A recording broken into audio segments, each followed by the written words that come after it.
Hello প্রিয় ছাত্র ছাত্রীরা, কেমন আছো তোমরা? আশা করি প্রত্যেকেই ভালো আছো। একদম প্রত্যেকের সুস্বাস্থ্য কামনা করি। এবার দেখো, আমরা ওয়েস্ট বেঙ্গল বোর্ডের কোষা থেকে 2 সরল সুদ কষা অধ্যায়ের দেখো পেজ নাম্বার 46-এর 5 নম্বর অঙ্কটা কি বলেছে সেটা আমাকে দেখতে হবে। অঙ্কে কি বের করতে বলেছে সেটা আমাকে বুঝতে হবে, দেন কি দেওয়া আছে লিখতে হবে। ওকে, দেখো অঙ্কে দেওয়া আছে বার্ষিক বার্ষিক মানে বছরে বার্ষিক 5.25% সরল সুদের হারে, মানে সুদের হার দিয়েছে। শোভা দেবী একটি ব্যাংকে কিছু টাকা জমা রেখেছিলেন। কিছু টাকা জমা রেখেছিলেন, এখানেই খেল শুরু। কিছু টাকা জমা রেখেছিলেন, এখানেই দেখো কিছু টাকা টাকা বলেছে, বলেনি কিছু টাকা, এটা উজ্জ্বল আছে। 2 বছর পর, সময় কত? সময় 2 বছর। 2 বছর পর তিনি সুদ হিসাবে এত টাকা পেলেন। এখানে সুদ দেওয়া আছে, খেল শুরু হয়ে গেছে। এখানে দেখো সুদ দেওয়া আছে 840 টাকা, সময় দেওয়া আছে 2 বছর, সুদের হার দেওয়া আছে আর সমান সমান দেওয়া আছে। তাহলে 3টা দেওয়া আছে, সুদের হার দেওয়া আছে, সময় দেওয়া আছে, সুদ দেওয়া আছে। কি বের করতে হবে? আসল। কারণ আমি এখানেই বুঝতে পেরেছি যে কিছু টাকা জমা রেখেন। কিছু টাকা মানে কি, আমরা ধরে নেব আসল পি টাকা। তাহলে দেখো 2 বছর পর তিনি সুদ হিসেবে এত টাকা পেলেন, তিনি কত টাকা জমা রেখেছিলেন। কি চেয়েছে আনসারে? কি চেয়েছে? আনসার চেয়েছে আসল কত।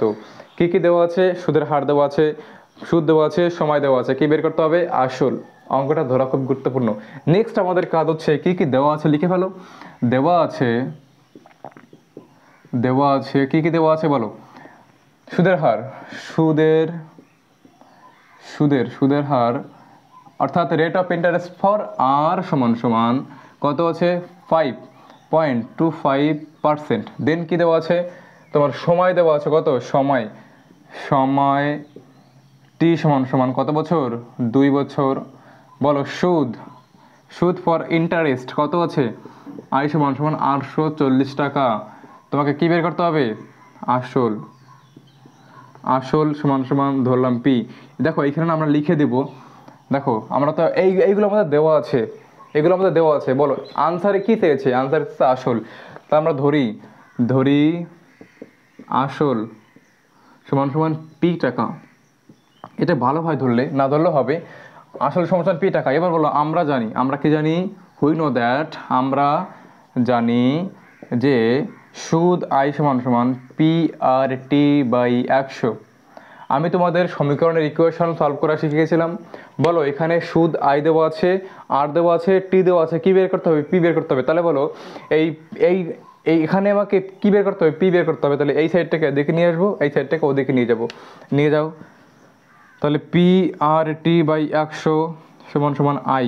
এবার দেখো 100 পি এর সঙ্গে ভাগ আছে, ওখানে গেলে কী হবে? গুণ হয়ে যাবে। তাহলে দেখো পি আর টি সমান সমান আই ইন্টু কি 100, এখানে গিয়ে কী হয়ে গেল? গুণ হয়ে গেল। এবার দেখো পি এর সঙ্গে আরটি কী অবস্থায় আছে? গুণকারে আছে। তাহলে ওপাশে গেলে কী হবে? ভাগ হয়ে যাবে। তাহলে বা পি সমান সমান আই গুণিত 100 বাই কী হবে? আর টি। এবার মান বসিয়ে দাও। আমরা এখানে করে দিচ্ছি, দেখো এখানে করছি। এবার দেখো আমরা কী পেলাম? পি সমান সমান আই। আচ্ছা, এটা ভালো করে কালি শেষ হয়ে গেছে, এটা ইউজ করছি। তাহলে আমরা কী পেলাম? আমরা আলটিমেট কী পেলাম? যে পি সমান সমান আই ইন্টু 100 ডিভাইডেড আর টি। মান বসিয়ে দাও। আয়ের মান কত?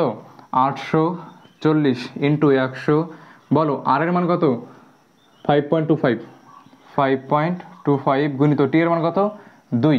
এবার দেখো পয়েন্টটাকে তুললে কী হবে? পয়েন্টটাকে তুললে নিচে দেখো 1 দিয়ে কটা শূন্য? পয়েন্টের পর দুটি সংখ্যা, কটা শূন্য দেবো? দুটো সংখ্যা দেবো। এবার 2 নিচে মনে মনে 1 আছে।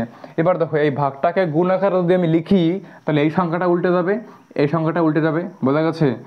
তাহলে দেখো উল্টে দাও। তাহলে 840 গুণিত 100 গুণিত হচ্ছে 100 ডিভাইডেড 525 গুণিত হচ্ছে 1/2। এবার দেখো এর নিচে মনে মনে 1 আছে, এর নিচে মনে মনে 1 আছে। দেখো এবার আমাদের যেটা করতে হবে যে এ তো একটু ভালোই। এবার দেখো এই 525কে তুমি 5 দিয়ে কাটলে 25 দিয়ে কাটো, 5কে 25কে তুমি 25 দিয়ে কাটো। দেখো তুমি যদি 100কে 25 দিয়ে কাটো কত হবে? 4 25 100। তার মানে তুমি উপরে কিন্তু 25 দিয়ে কাটলে, উপরে 25 দিয়ে কাটার জন্য তোমাকে নিচেও 25 দিয়ে কাটতে হবে। দেখো 100কে 25 দিয়ে কাটলে হয় 4, 525কে 25 দিয়ে কাটলে কত হবে? কত হবে? 21। কত হবে? 21। এবার দেখো এই 2কে তুমি এই 2কে তুমি 2 দিয়ে কাটলে কত হবে? 1 লিখলাম। 4কে দেখো তুমি নিচে 2 দিয়ে কাটতেছো, তোমাকে উপরেও 2 দিয়ে কাটতে হবে, তাহলে 4কে 2 দিয়ে কাটলে কত হবে 2। তাহলে কি কি পড়ে আছে লিখে ফেলো, 8 4 0 গুণিত হচ্ছে 2, নিচে কি পড়ে আছে, নিচে হচ্ছে শুধুমাত্র 21 পড়ে আছে। আচ্ছা দেখো তো 21-এর সঙ্গে কত গুণ করলে তোমার 84 হবে, হ্যাঁ 4।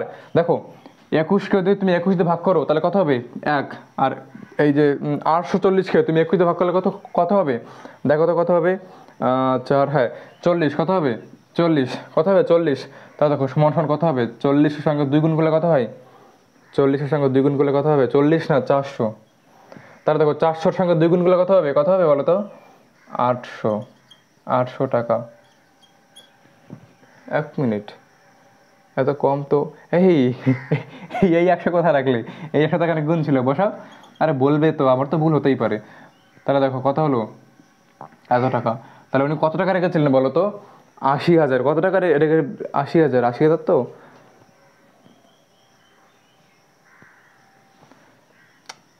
দেখো 440কে তুমি 21 দিয়ে কাটো, কত হবে 40 হবে, 40 গুণ 2 কত হবে, 40 গুণ 2 হচ্ছে, দেখো 40 গুণ 2 হচ্ছে 80, 80 গুণ 100 কত হবে 8,000 টাকা। তাহলে বলো 8,000 টাকা, উনি কত টাকা জমা রেখেছিলেন 8,000 টাকা, বোঝা গেছে। দেখো অঙ্কে আমার সুদের হার দেওয়া ছিল, সময় দেওয়া ছিল, আর হচ্ছে সুদ দেওয়া ছিল, আমাকে আসল বের করতে বলেছিল। আমরা দেখো প্রথমে যা দেওয়া আছে আমরা লিখে নিয়েছি, আমরা ধরেছি আসল পি টাকা।